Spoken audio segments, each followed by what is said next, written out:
All right, let's dive into an ancient practice that honestly might just be the ultimate antidote to our modern burnout. We're talking about a 5,000-year-old system called Ayurveda. If you've ever felt like standard health advice just kind of doesn't fit you, or if you are completely exhausted by that endless cycle of just treating symptoms instead of finding the root cause, you're going to love this.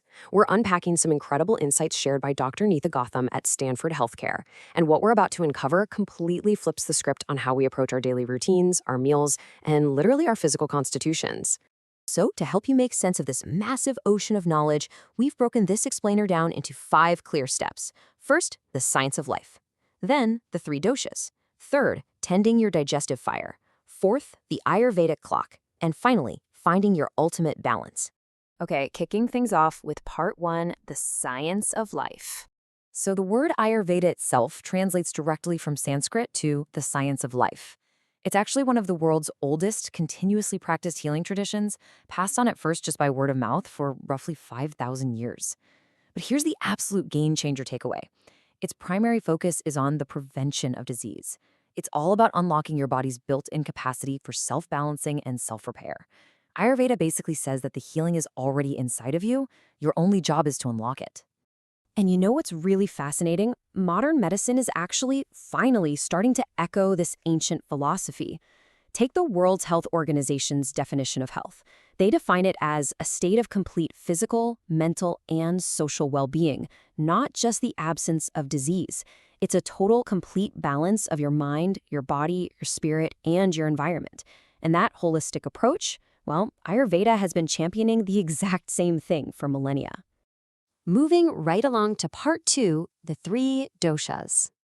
Okay, so Ayurveda teaches that 5 universal elements, space, air, fire, water, and earth, combine to form 3 primary constitutions. These are the doshas, Vata, Pitta, and Kapha. Now, this is crucial. Every single one of us is made up of a completely unique combination of all 3. There's no perfect mix here. The goal is not to have exactly equal parts of all 3. The goal is simply to understand your own specific makeup so you can catch it when you inevitably drift out of balance. So I want you to play along with me for a second. As we go through these next 3 profiles, I really want you to reflect on your own physical and mental quirks to see which one resonates the most. Think about how you handle stress, how you digest your food, or even how you sleep. First up is Vata, which is a mix of space and air. If you're that creative force who's constantly on the move, talking fast, pitching a million ideas during a brainstorm, you probably have a lot of Vata. It's actually called the king dosha because it governs all the movement in your body, from your circulation right down to your breathing. But because Vata is light and dry like the wind, when things get out of whack, it shows up as dry skin, cracking joints, anxiety, or tossing and turning all night. If that sounds like you, your best medicine is a super consistent daily routine and warm, grounding foods to kind of anchor that airy energy. Next, we have Pitta. This is your fire and water combo. Think of the Pitta in your friend group as the sharp, hyper-focused, logistical powerhouse. They're the natural leader who takes the Vata's wild ideas and actually builds the step-by-step plan to get them done.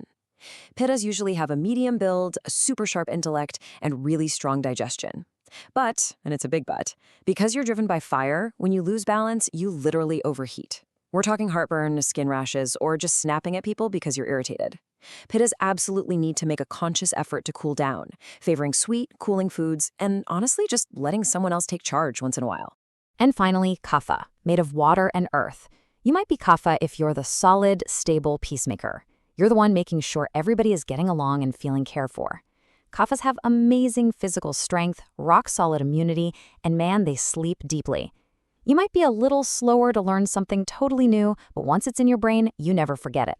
Because Kapha is heavy and grounded, imbalances tend to show up as sluggishness, weight gain, or physical congestion. So if you're a Kapha, you actually respond incredibly well to vigorous morning workouts to shake off that heaviness, even if you have to force a Pitta or Vata friend to literally drag you off the couch. All right, jumping into part 3, tending your digestive fire. Here is where it all gets super practical. The secret to health in Ayurveda revolves around Agni, which is the Sanskrit word for fire. Basically, your internal digestion is treated exactly like a physical campfire burning right in your stomach. And just like a real campfire, you got to tend to it carefully. Think about it. If you dump a freezing cold drink onto a campfire, you completely smother it, right? Well, that exact same thing happens to your digestion when you chug ice cold water right in the middle of a meal. And these dosha imbalances we just talked about, they totally wreck our digestion in different ways. Picture sitting in front of that campfire. If you have an excess of Vata, it's like a sudden gust of wind blowing by. The fire flickers irregularly, leaving you with variable appetite and maybe some gas. An excess of Pitta? That's like pouring gasoline straight onto the flames. You get this roaring fire, insatiable hunger, and probably acid reflux. An excess Kapha is basically like dumping a heavy pile of dirt onto the logs. It suffocates the flames into this sluggish, dull smolder, and you end up feeling overly full and heavy for hours. Which brings us to part 4, the Ayurvedic clock. So get this, the doshas don't just exist inside of us, they actually dictate the flow of time itself. The Ayurveda clock maps our day into 4-hour dosha blocks. From 6 a.m. to 10 a.m. is Kapha time, which brings a natural heaviness. This completely explains why if you sleep in past 6 a.m. on a Saturday, you often wake up feeling groggy. You literally slept into the heavy Kapha window. Then, from 10 a.m. to 2 p.m. is Pitta time, when the fire is at its absolute strongest. After that, 2 p.m. to 6 p.m. shifts into Vata time, making the afternoon the absolute perfect window for movement and creative brainstorming. But here is where this clock really hits home. It completely dictates how we should eat and sleep. During midday Pitta, between 10 a.m. and 2 p.m., the sun is highest in the sky, and your internal Agni is peaking. That is exactly when you should be eating your largest, heaviest meal of the day. But contrast that with night Pitta, from 10 p.m. to 2 a.m. At night, that fire turns inward for maintenance. Your body desperately wants to use that energy to metabolize the food, the thoughts, and the emotions of the day. If you stay up late working or grabbing a midnight snack, you are actively robbing your system of its crucial repair time. All right, final section. Part 5, finding your ultimate balance. So how do we actually apply all this? Regardless of whether you're an airy Vata, a fiery Pitta, or a steady Kapha, there are 4 universal steps from mindful eating that will instantly protect your digestive fire. First, actually sit down to eat in a quiet atmosphere. Seriously, step away from the keyboard. Second, stop with the ice-cold drinks that put out your Agni. Third, you've got to leave some space in the stomach for digestion to literally happen. Stop eating when you're about 2/3 to 3/4 full.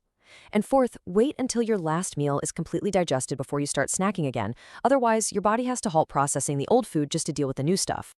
And listen, if you only take away one single thing from this entire explainer, let it be this number, 10 p.m. That is the absolute cutoff time you should be in bed. Getting to sleep before that 10 p.m. Pitta cycle starts is what allows your body to do its deep cleaning. Staying up past 10 creates this brutal, self-inflicted cycle of burnout and exhaustion that ruins your next day before it even starts. So, let's bring it all home. Ayurveda isn't about guilt, and it definitely isn't about some rigid list of impossible rules. It's about knowing your own unique constitution and unlocking your capacity to heal yourself. It's about listening to your body's whispers before they become screams. So take a hard look at your routine. Look at your meals. If health is truly about complete balance, what is the very first small adjustment you are going to make today to stoke your internal fire and reclaim your balance?